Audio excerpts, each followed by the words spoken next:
lystiä oli meillä vähän lystiä. Joo, jotakin lystiä oli. Tämmöisiä päiviä lisää. Joo. Right. Aina lähdetään näistä paukuista, kun ne oli tässä viimeisimpänä ja hyvässä muistissa. Niin laukausvarmuudessa ei mitään ongelmia. Ihan olisi ollut sarjatulella ampuveeseen. Sitä reagoi.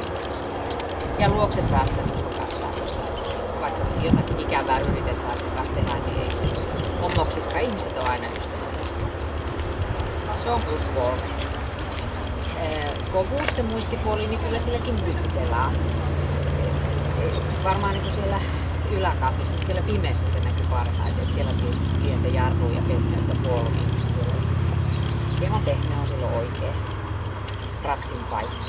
Temperamentti, se huomiokyky oikea aikana, oikea suuntainen, kun jotakin tapahtuu.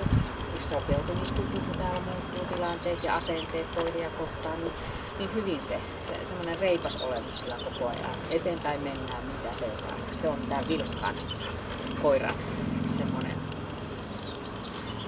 niin kuin hyvä adjektiivi. Hermot, +1 aat. Kyllä se kuormaa kerää, mitä tarkoitus on. Ravistelee itsestä omin jaloin aina eteenpäin. Taisteluhalu, lökojen lihasten käyttöä siinä leikissä. Katsotaan, kyllä se tykkää siitä leikistä, mutta se semmoinen loppuvääntö puuttuu siinä leikissäkin, mikä on ehkä oikeastaan tuomarin kannalta hyvä. Jos tää rupeaa vääntämään, niin siinä jää kakkoseksi saman tien. Tuohon kohtuulliseen nostetaan, koska se sitten tuossa kelkallakin niin kun näytti sitä taisteluhalua, se hyvin vastuutti sitä kelkaa. Nimessäkin lähti ihan liikkeelle ilman tulkkausta tai ohjauksesta. Puolustushalu. No onneksi ei mitään sellaista armotonta rähinää, kun tässä katsotaan vain sitä halua. Ja halu näkyy jo siinä, että se pysyttelee sen hyökkääjän ja ohjaajan välissä. Että se koko ajan niin seuraa ja siirtyy siihen. Hampaita ei onneksi näy. Ja taas siinäkin kun lopettaa sen uhka, niin se ymmärtää heti, että kentellään häntä sitten molemmin puolin. Tuo terävyys tuossa seinällä. No siinä kato tuleeko aggressiiviseksi, ei sitä tule aggressiivinen. Se äänikin muuttui semmoiseksi tuossa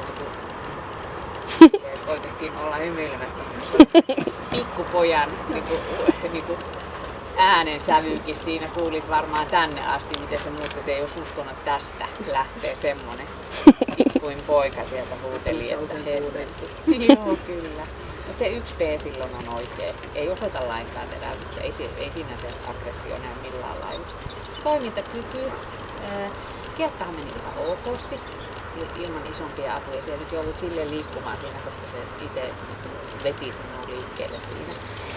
Pimeässä tarvittiin pikkuisen semmoista. Se vähän niin kuin jäi siitä ihan niin kuin olisi ymmärrys hävinnyt siinä, että mitähän täällä nyt seisoskeli tässä hetken. Ja sitten vasta kun vähän niin kehoteltiin, että alas vaan hommiin, niin siellä se sitten tarvitti vähän semmoista niin kuin meiltä tukea.